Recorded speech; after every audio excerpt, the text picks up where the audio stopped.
He may just try to be a good, maybe singer. He may want to be a good painter. He may want to be a good reader, or I don't know, a good physician. So this is a kind of sublimation because he cannot respond appropriately to the principle of desire, so he wants to compensate for that disability somewhere else in another way. And this is of course quite flexible, and we do have a variety of sublimations in our lives. So everybody has definitely some sublimations, and all of these sublimations could be a set of policies that stand in the way of fulfillment of the principle of pleasure. So this is sort of, force that drives civilizations towards morality and humanity.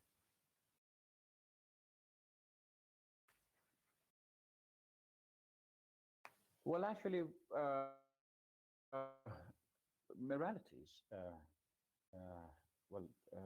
have a different story. Moralities, well, just I told you, there are three modes, uh, or we can say three forces or drives in human life. And one of them is, I mean, this is something that has been theorized by Freud. One of them is id, the other is ego, and the other is superego. It is the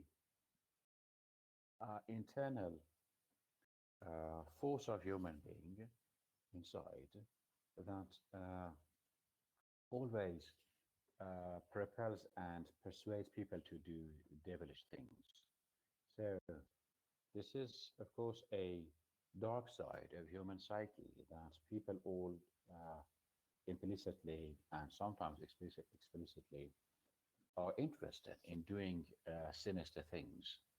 So this is why sometimes some people kill each other, some people just fight, some people may just steal something and just commit robbery and other things. So these are the persuasions of it is inside our unconscious and causes us to do devilish activities. So, but ego is the side of human. I mean, that side of human that is really human, of course, that stands in the way of the fulfillment of that, devilish it and its actuation. So, if you want to know what kind of things we know as good or bad, you should refer to yourself and the inside or the internal ideologies that you have been practicing for a long time without knowing them um, would be the solution. So just to say something is good, something is bad, well, this is, of course, the basics of morality, but what kind of morality should we sustain in order to develop a constructive departure from that principle of pleasure and of it. So actually, ego is our awareness. It is our conscience that stop us doing something sinister sometimes. But superego is the same thing that you say you call morality. Morality is a set of ideologies that have been transferred from societies to people and from society to societies, from history to history. And then we just have accepted all of them as some functional mechanisms that may lead people to be better people. So if I am at an interjunction and there is a traffic light and the traffic light shows that this is a red light on, it shows that I should not walk or I should not drive because this is something that has been enforced by law, and law is a superego. Law does not allow me to violate that zone because if I do that, I will harm people. So this is the greatest, I think, uh, phenomenology or phenomenological, we can say, awareness that we gradually gain through our social interactions, through our education, through our family, and all of these moralities or moral codes have been before defined by societal forces and by governments and of course by traditions. So that is quite important to us to know how id, ego, and superego function.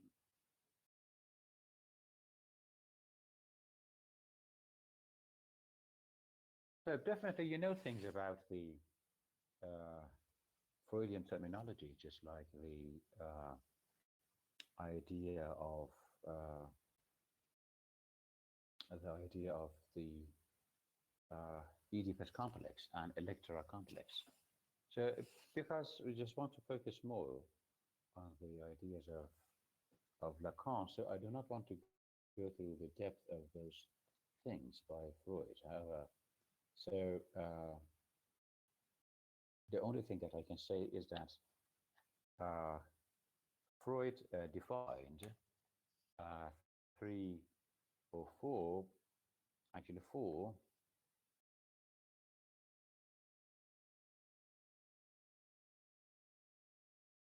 uh, so considering the parapraxis, four, but excluding the parapraxis, it is three. Freud divided the models of human psyche into three dynamic model, uh, economic model, and a typographical model. So these are just the principle of human uh, psyche. So he has a actually a taxonomy of human psychological status. That the dynamic model uh, is a model of human that causes human psychology or human psyche to be divided into conscious and unconscious, rational and unrational, or irrational, sometimes called unrational in German. So that is, of course, the dynamic uh, model that causes the mind, of course, is possibly capable of categorizing those information that we receive every day.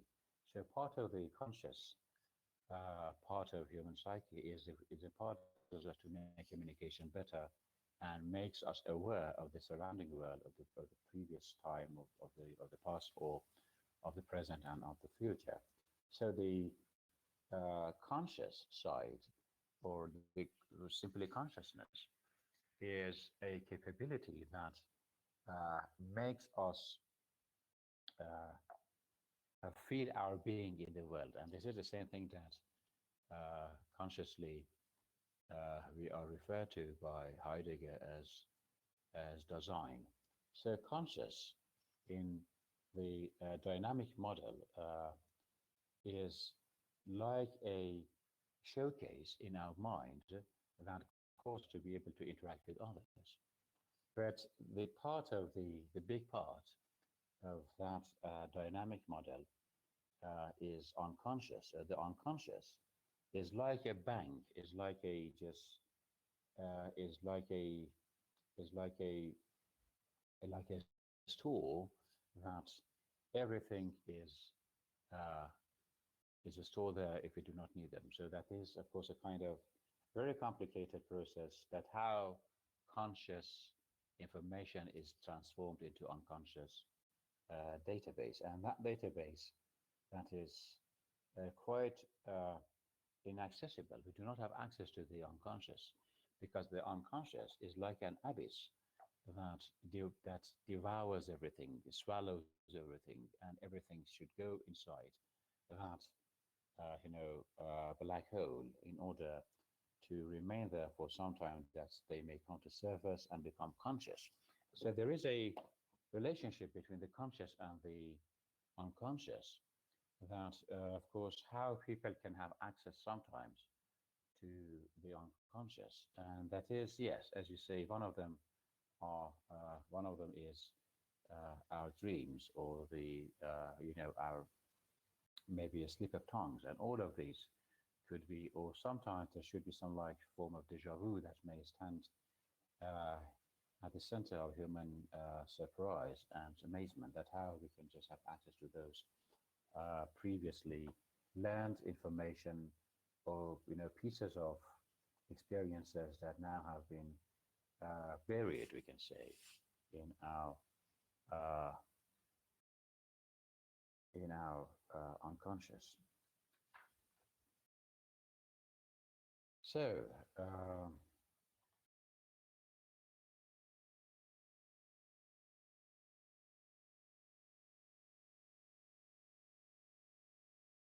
but the thing that is important to us now is how Lacan tried to show us the complexity of human uh, psychological status.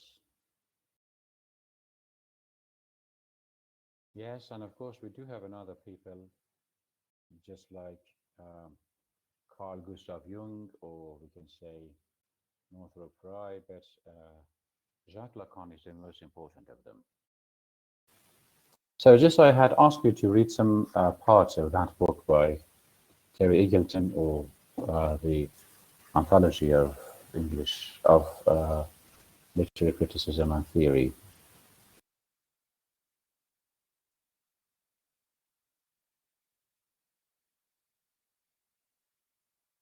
So just let me ask you some questions. The way that, of course, Lacan developed some contradictory ideas against those of Freud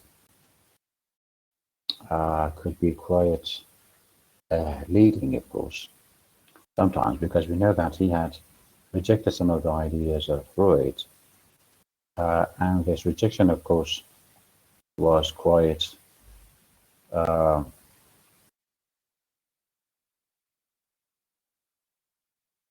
it was quite rational and scientific.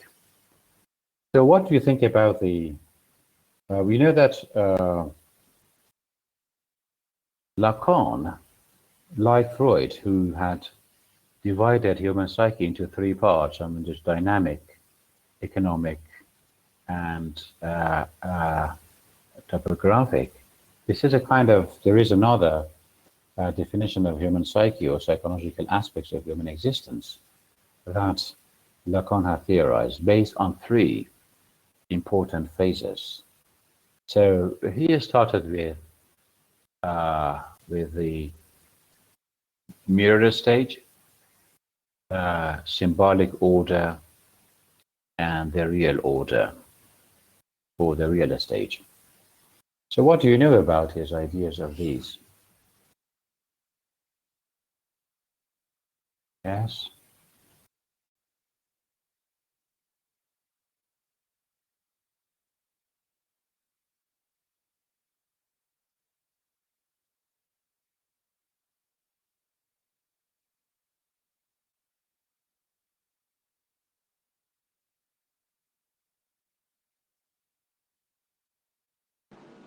Good morning, sir.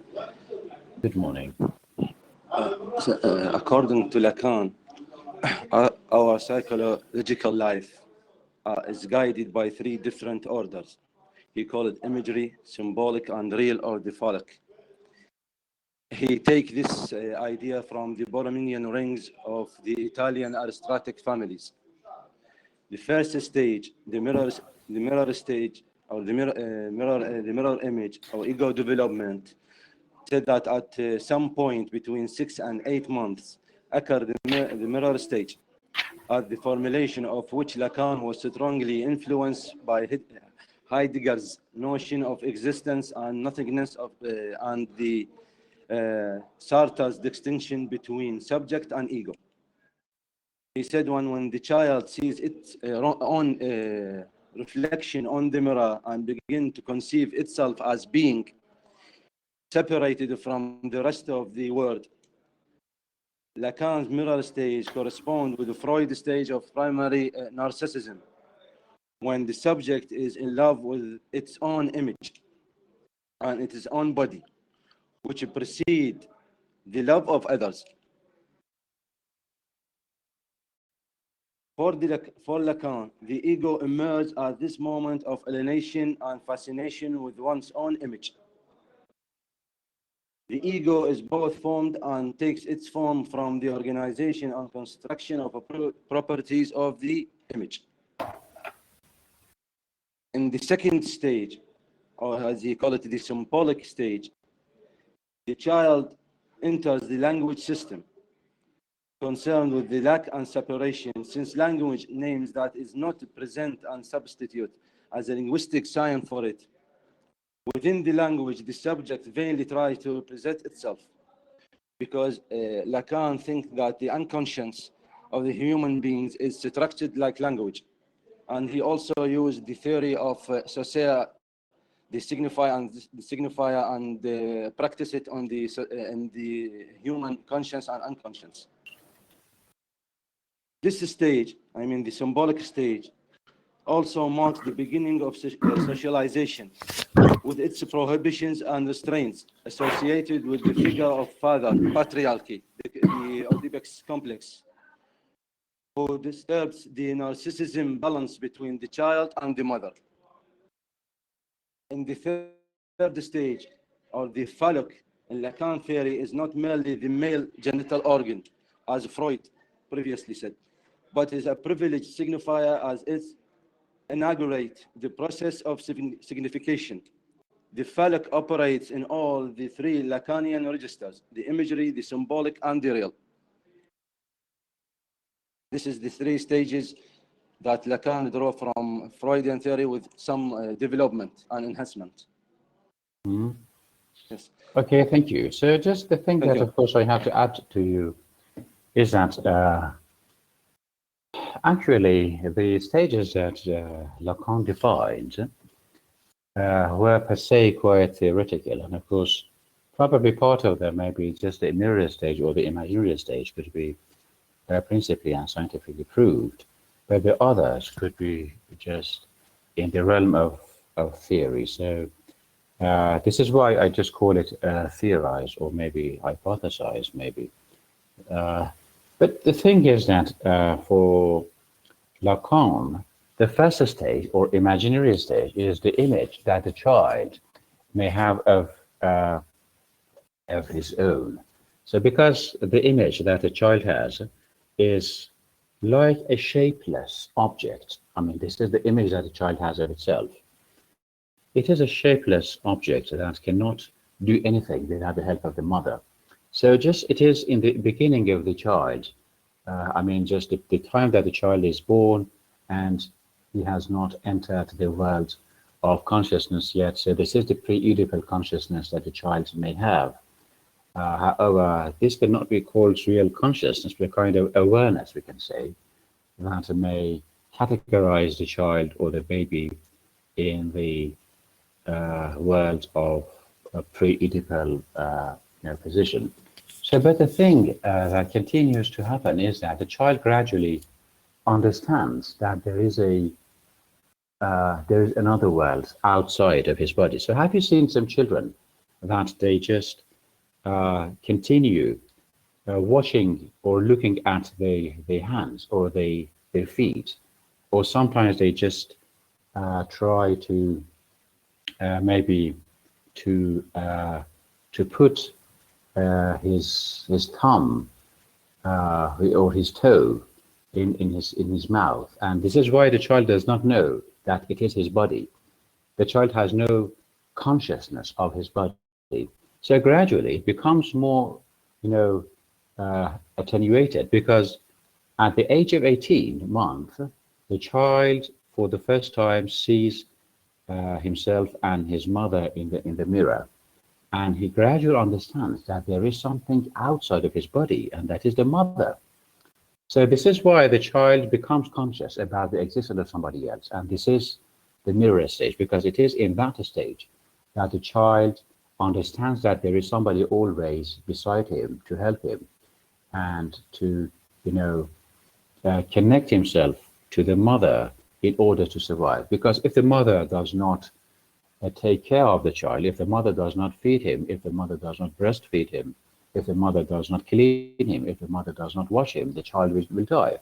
And this is a sense of danger that the child has felt at this moment. And this is the moment that we call it the mirror stage, because at this stage, the child sees the mother's face in the mirror and knows that he should rely on her. So, but the most important part really is the time that the child starts learning language. Learning the language of the mother is the most important stage in our lives, and this is the part of the complication of human psychological development, because it is in this part that the gradual identity of people or of the child is made or is shaped.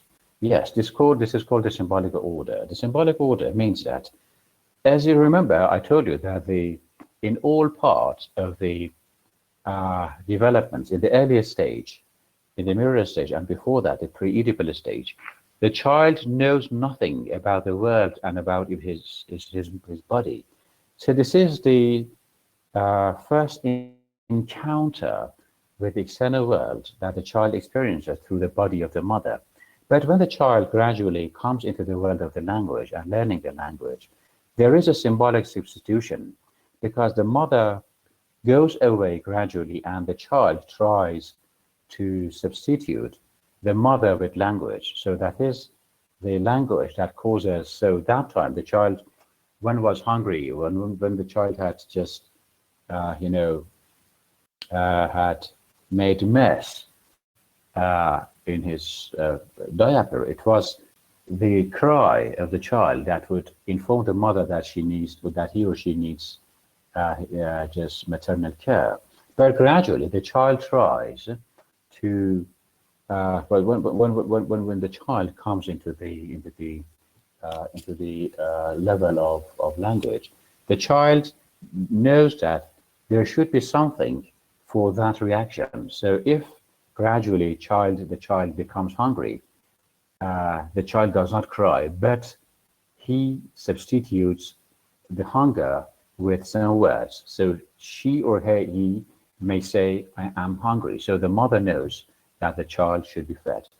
So this is, of course, the same painful, actually, stage of psychological development of human being, because in this part, it is the most important happening that causes people to substitute something symbolic like language and words with, oh, well, just to substitute, to replace his body and his pleasure and his freedom and his frankness with language and with words. So words here are called symbols. So mother is a person who can be touched, who can be just tangibly seen. And when we talk about the mother, we have two things in mind. One of them is a signifier of the mother, and that is the word of mother. And the other is a signifier, that is the body of the mother, the physical shape of the mother. So that is, of course, the move from the world of the action into the world of the words, or the world of the symbols, that the child is thrown into. And that is, the child just knows that there should be some lacking here, because the mother is not present all the time. But instead of the mother, there is a word for that mother, and that is the word mother. So this is, of course, a kind of complicated maybe process, of course, that we experience in the course of our previous or the primary stages of our development. So, but yes, the symbolic order is the order through which we are interacted, or we start interactions with the world. So interactions in the world all happen in the symbolic order. We have nothing out of the symbolic order, nothing out of the system of signifier and signified. So this is the same semiotic contribution that Saussurean ideas, rendered in favor of the facilitation of the theories of Lacan. So the real order is the part that causes our maturity and, of course, our interaction with the world in a deeper way.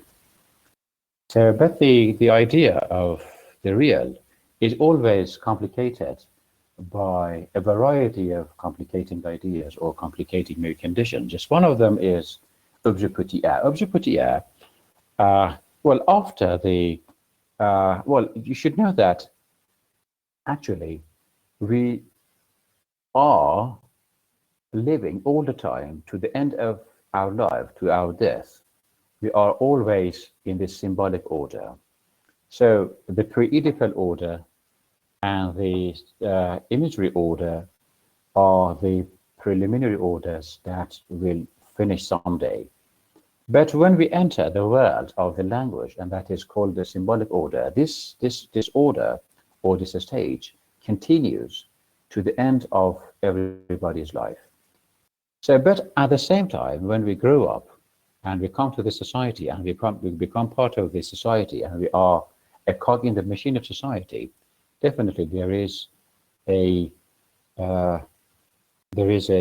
corpus or matrix of a variety of interactions that we have with others, and this is called the real stage or the real order. The real stage is the arena in which the interactions of human beings are crystallized or realized.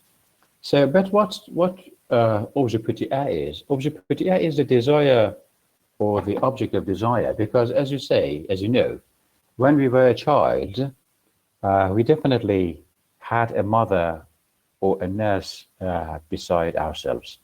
And gradually that mother was denied and we lost her because she had to do other things and we had grown up and we could do the things ourselves.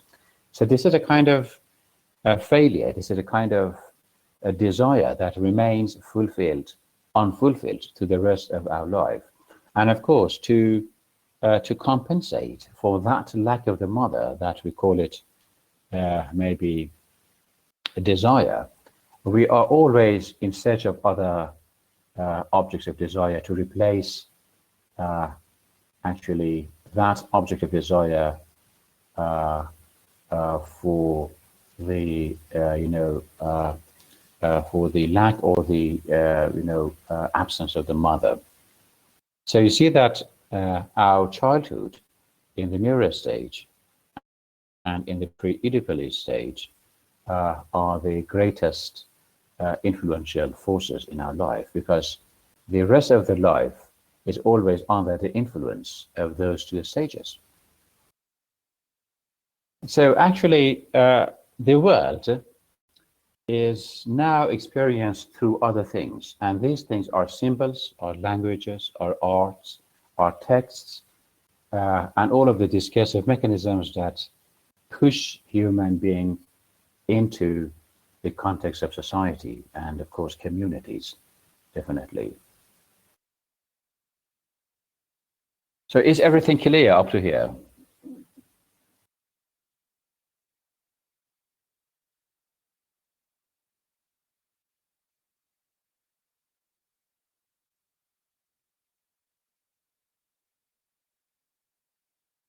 So, but the thing that is very important to us to know is that in Freud's theories, there was an idea, there's a theory of Oedipus complex. Oedipus complex was that, well, it is a bit complicated to be in the way that I want to put it, but the Oedipus complex is based on the fear of the child, I mean the boy child, who is going to have, I mean, a sexual relationship with his mother. So the Oedipus complex comes from the story of Oedipus the king, who was a son who just killed his father and married his mother, and then they had a child, and the child was Antigone. So this is, of course, the same theory that has been, the same story that has been adopted by Freud in order to theorize his Oedipus complex. Oedipus complex shows that the child, I mean the son, always desires to sleep with his mother, but he knows that he should not do that because there is the force of the father, that Lacan calls the name of the father, that may castrate him or just cut off his genitalia if he does that. So this is a kind of complex that becomes a kind that this becomes a sense of you know a suppression that causes a child always to compensate the existence of the mother or the lack of the mother or absence of the mother with somebody else. This is why civilizations actually all the time encourage people to marry.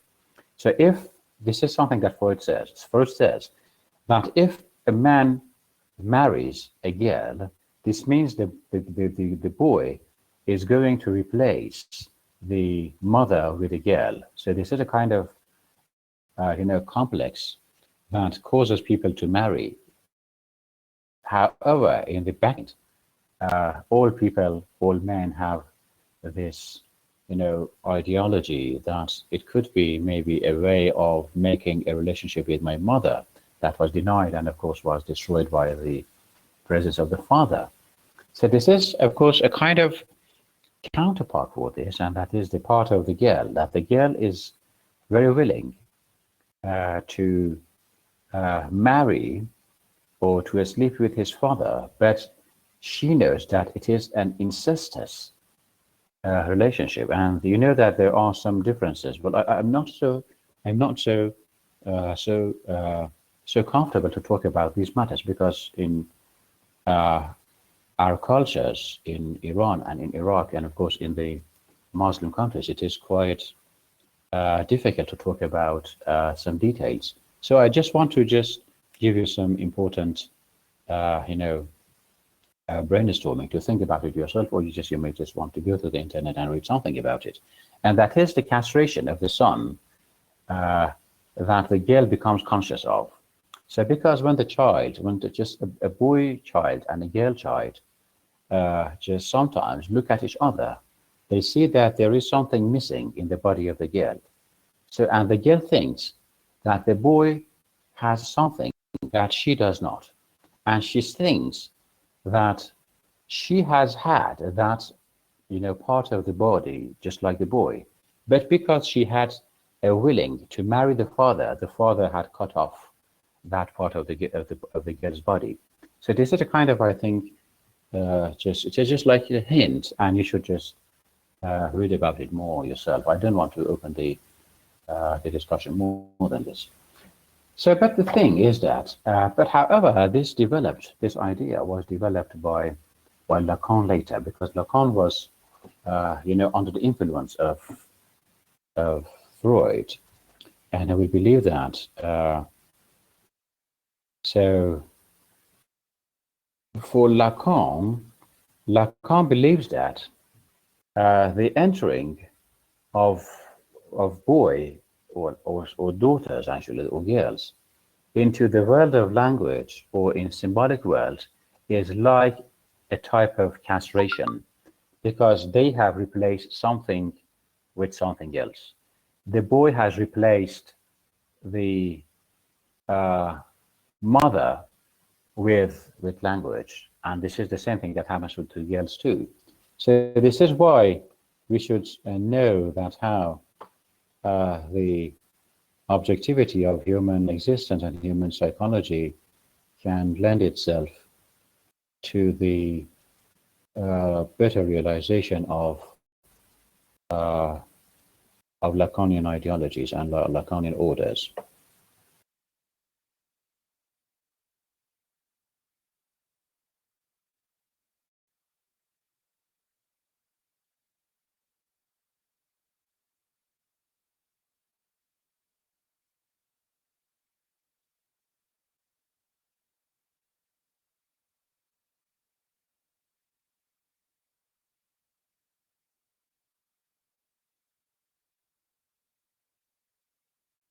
So, however, there are some other terminological things that you should know about the theories of Lacan and of uh, Freud.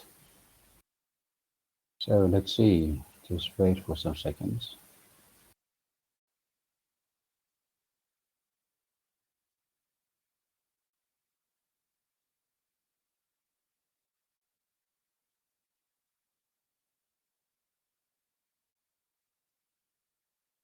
Okay, so I will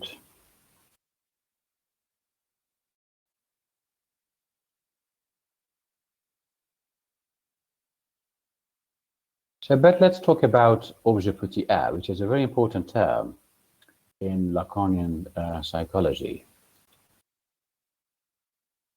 Well, actually, objet petit a is a French word. It is a French term that means object a small a, or object with a small a. The phrase actually refers to a concept from Lacan or Lacanian psychology or psychoanalysis that is related to the idea of other or autre. This is something that we call autre in French.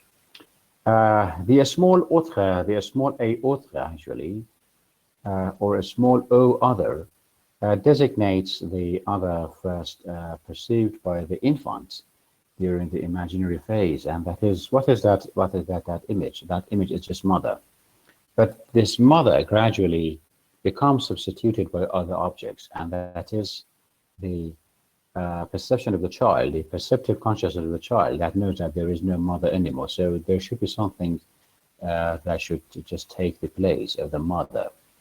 So, but gradually the child becomes aware of the absence of the mother. So while the baby does not yet have a sense of self or I, it tries to grasp the idea of otherness. So that other again is the mother here. So why do we call it just other with a small o? Because it is a mother or everything else that can be accessible to the child. However, there are some other objects that cannot be, achieved by the child, even if it is a grown up. So the child knows that there should be another other that is not himself or itself.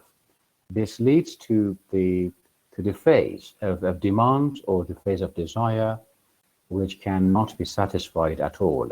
Demand or desire is Lacan's term for the baby's insistence that the knowledge of otherness or knowing others has ceased to exist. The baby wants to return to the sense of wholeness and unity with his mother, and that is something that we call actually again the image of the mother or the imaginary force of the mother. Thus O, well, in otherness, of course, I mean the small o in the otherness is a sign, it is a signifier that causes the child to step to inside the realm of desire, and desire is the desire to be or to have the other, to be or to have the phallus. That is the point, the center of the symbolic. So the small o, other, is the baby's first experience of the structuring power of the other, which will dominate its sense of self, its I as identity, and its use of language and consciousness within the symbolic order. So that is the point, that how we become conscious of actually of the condition that we are living in as a child and the condition that we're living in as a grown-up. When we are a child, we only know something just like other and different from other. First one is other, that we know there should be somebody around us, just like the mother that is missing now. And however, that image of the mother with small o has been replaced by the symbol of the mother, and that is the word mother. But other with o, other o with big O or capital O, is the other that is never achieved, is the other that is never fulfilled.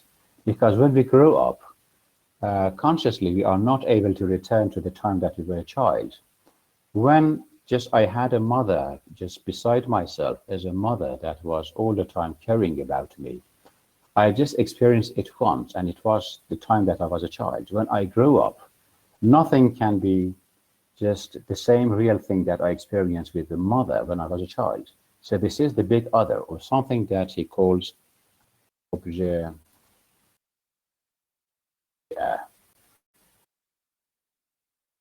Okay, And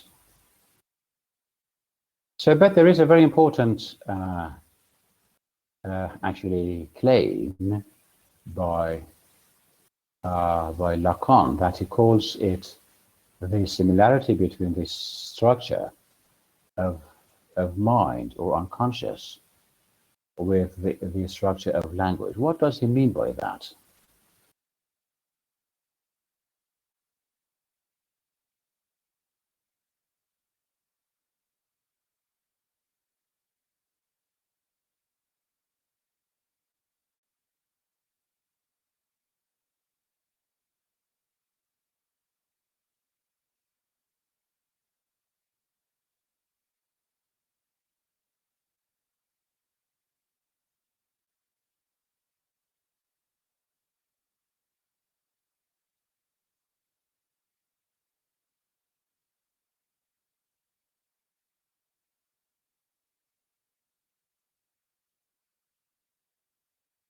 Any ideas? Anybody wanting to talk about it?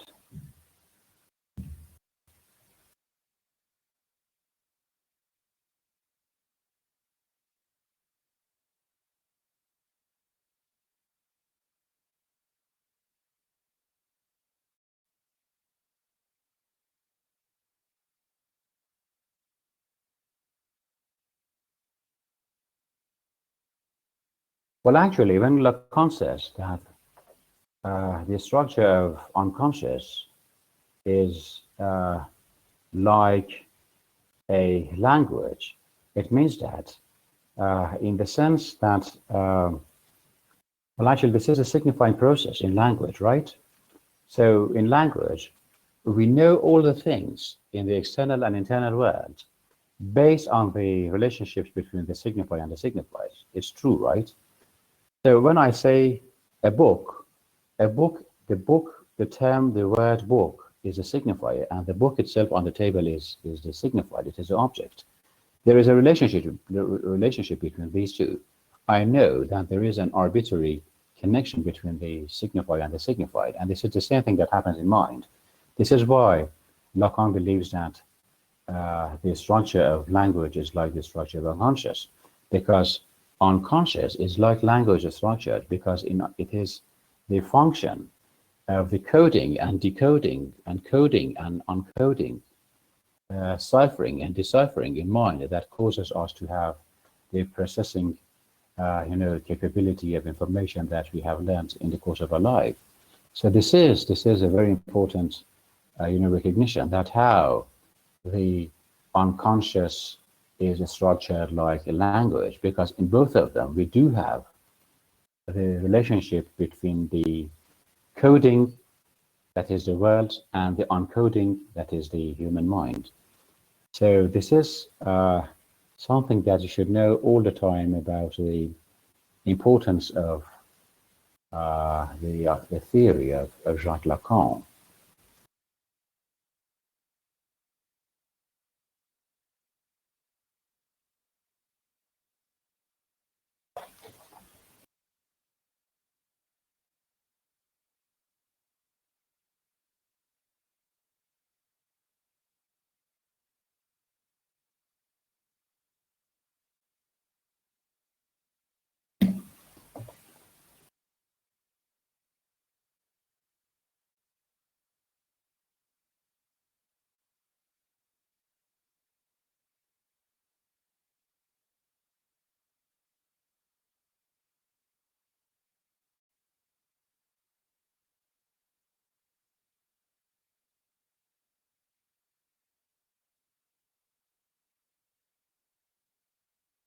Okay, no ideas, no comments?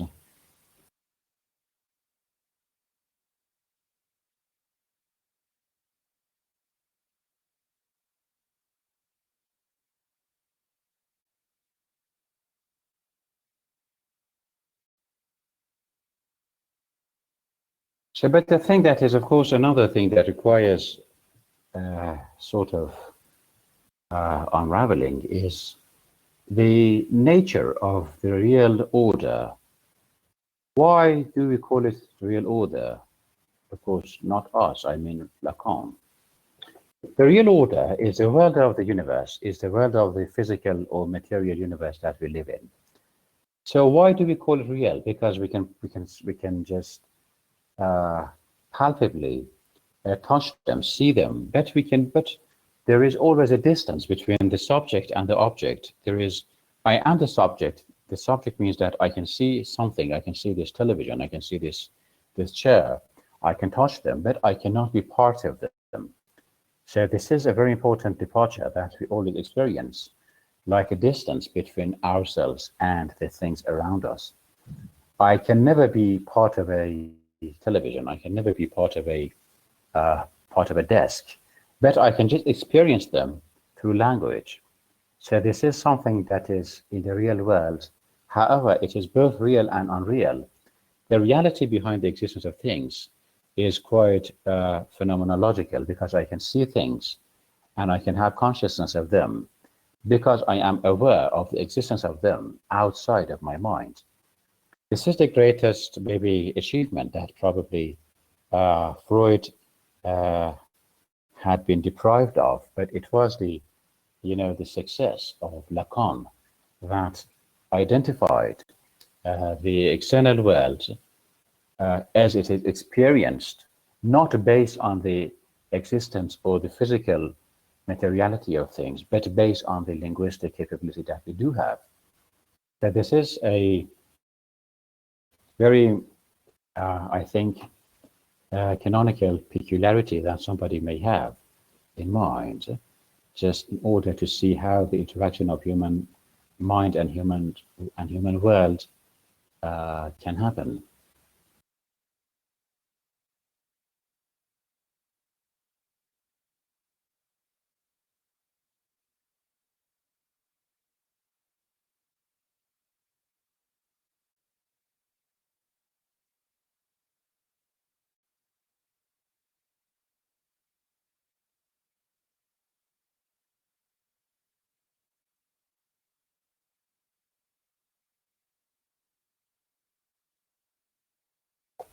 Okay, any questions?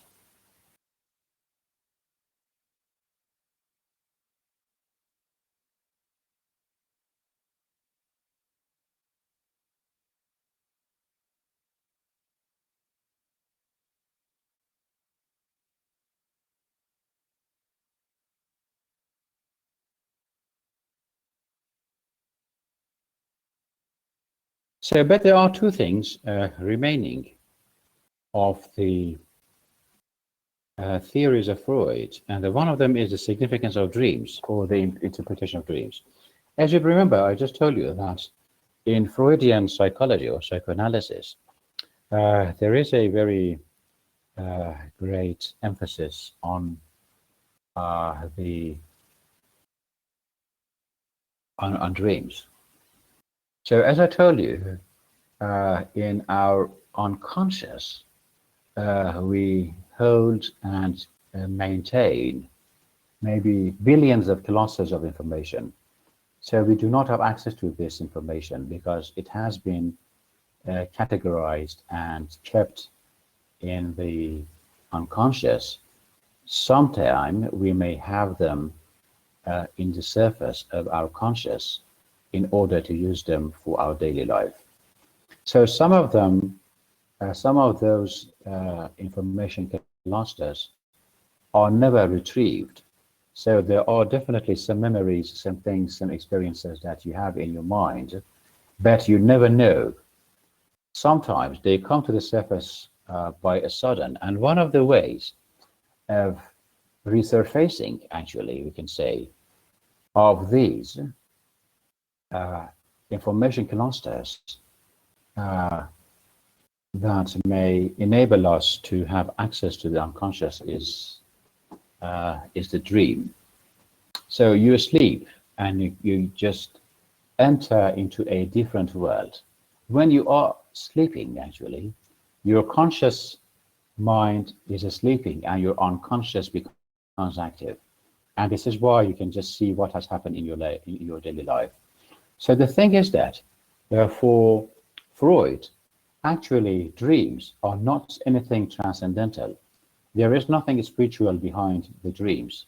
So, but Freud believes that uh, a dream can be interpreted as an experience that we have had maybe the same day before or some days before that.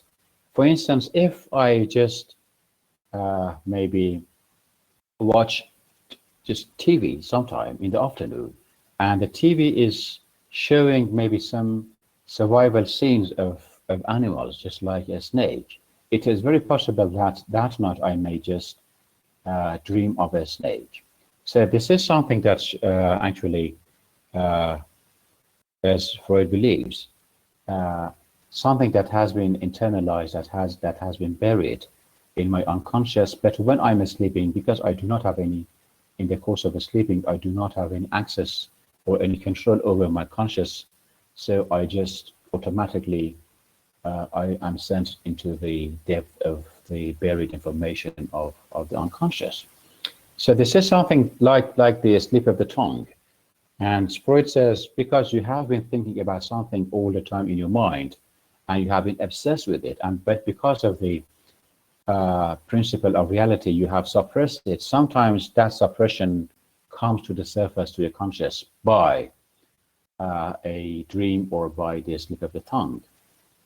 So for Freud, this is quite important to know that for Freud, there is no spiritual or transcendental function of dreams.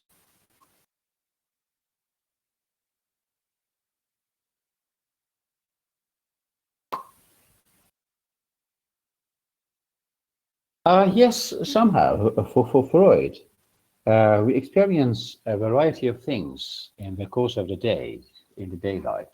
So when we sleep, our control over our conscious cuts off. So we just go through the automatically, we are sent or we are thrown into our, our unconscious. And there, when just probing into the depth of the unconscious, we just see something that may be familiar to us, and that is probably so, I mean, in terms of temporality, so close to what we have experienced the same day. For instance, if you see maybe the image of a snake on television when you are sleeping, maybe at 10 at night, and you go to bed at 12, it is quite possible that you may just dream of a snake maybe that night. But if you just see the image of the snake in the morning and then you go to bed at 12 at night, it is because there is a distance between these two experiences, the experience of sleeping and the experience of seeing of that image. Because this distance is so wide, it is less possible that you can just dream of that snake in the sleeping. So that is the same thing that, of course, yes, to say just like memories or just jokes and dreams and slips of tongue. All of these are these mechanisms that enable us to have access, very limited access to our unconscious.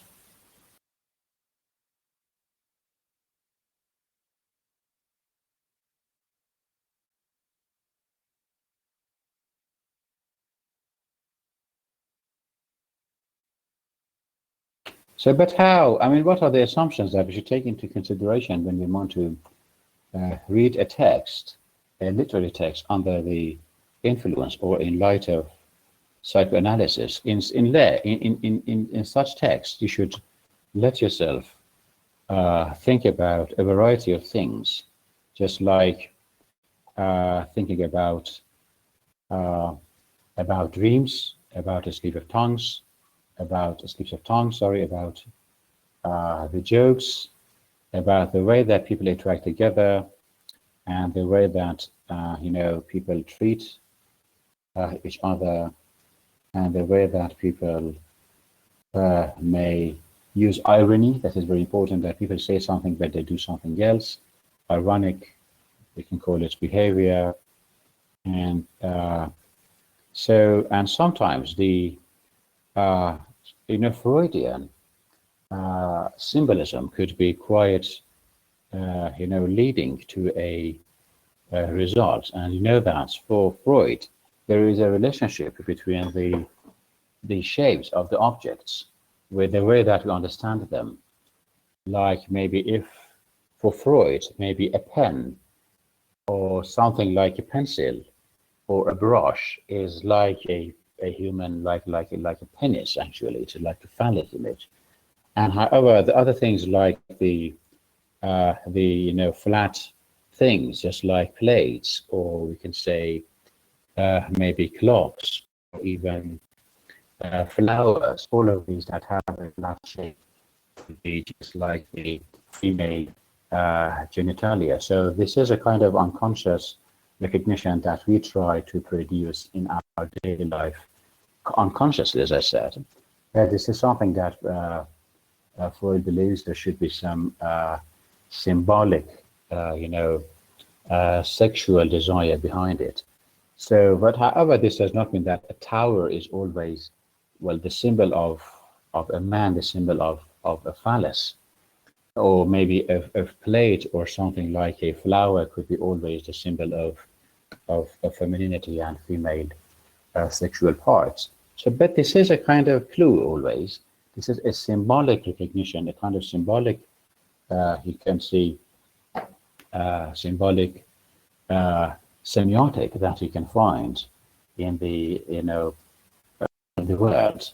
However, in the normal life that you are not talking about, you are not reading something like a novel or not reading a poem, these images may have no meaning. But when they come to literature and they come to text, they become meaningful in terms of the sexual, actually, referentialities.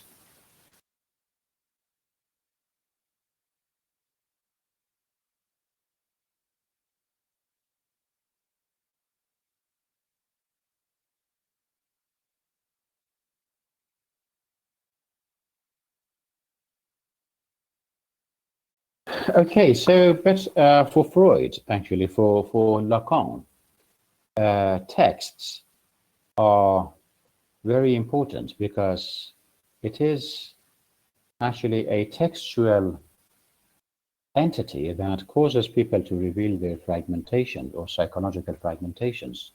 So for Lacan, reading a text is based on the desire for fulfillment of human imaginary, because a text is always able to take us to that imaginary place that we come from and the time that we were with our mothers and the time that we just mothers would breastfeed us.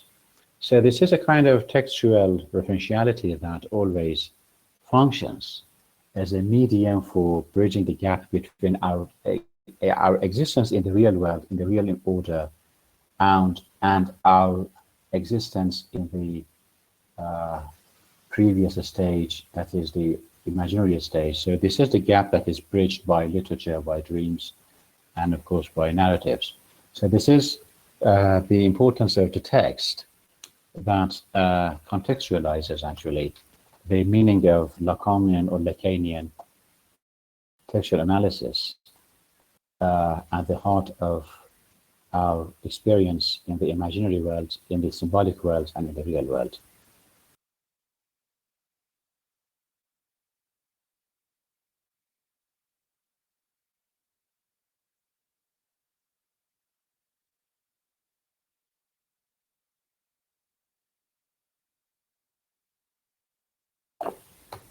Okay, so I think this is the end of our discussion today, and we have 25 minutes left. If you have nothing to say, we should terminate our discussion because we have been there for 1 hour and a half, and that's enough, I think.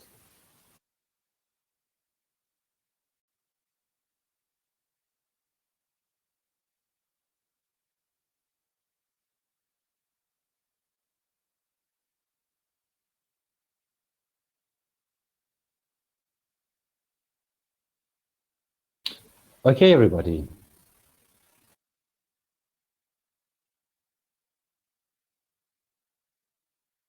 Well, actually, what I said was the gist of Eagleton's book. So this, I just introduced that book to you to be able to read a simple text about the complexity of Lacanian theories, because Lacan is very difficult to read for you, I know, and you may not, get the points, all the points that Lacan would put in his book. So this is a book as an introductory text to help you understand Lacan better.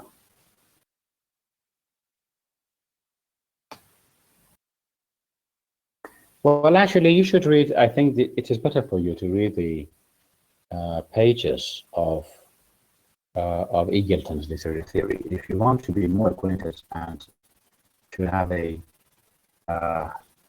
good knowledge of Lacan and Freud, you had better read the text of Terry Eagleton.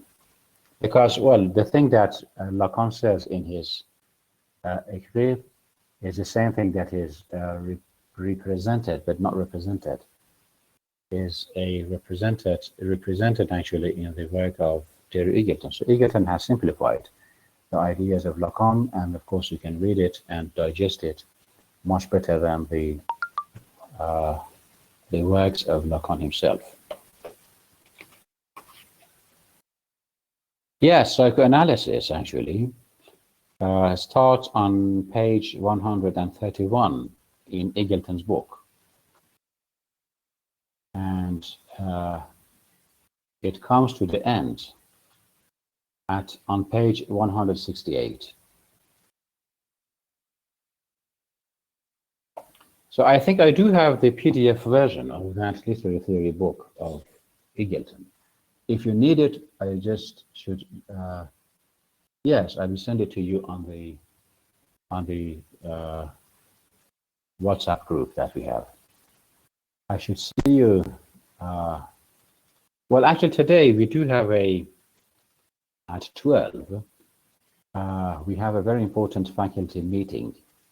I have been invited because I should talk about maybe some problems that we have with the portals and with the research portal for your dissertations later. I do not know if I have to go to the university or it is a virtual or online meeting. If it is a virtual, I should come back to you for the session of European literature. If it is going to be a physical meeting at the university, I should get ready and go there, and it is quite unlikely that I can come back home at 1 or at 1 in the afternoon. So I will let you know that we do have a class today or not for that session of European literature. Okay, have a nice day.